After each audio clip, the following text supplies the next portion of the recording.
Well, we've known for at least 2 days that he was going to plead guilty, and he did. And I think what was most significant today, though, was that for the first time publicly, he had to describe his crimes.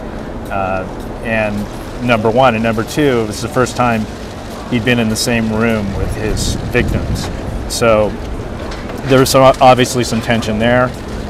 In terms of how he described his crimes, he pretty much said what we've known all along, that he was taking investors' money and instead of investing it, just putting it in a bank account and using it to pay profits that were false. Ponzi scheme. This is only speculation, but in a sense, by doing this, he is taking the fall for his family, who certainly the victims believe were involved.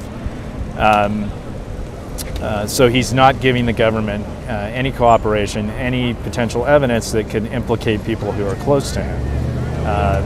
That would be one possible motivation. The judge was very firm in his decision. It was clear he had made up his mind even before this hearing, and he heard the arguments and then immediately ruled that he should go to jail.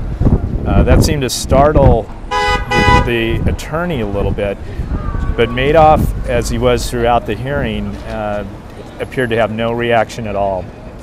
And he went very quietly. They handcuffed him and they took him out. I think there was some frustration among the victims that Madoff really showed no remorse, never looked them in the eye,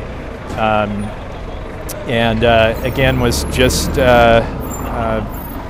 remained calm throughout this thing. He right now has been taken over to the Metropolitan Corrections Center, which is right across the street here. It's a federal jail where federal defendants do time while they're waiting to be sentenced, awaiting trial.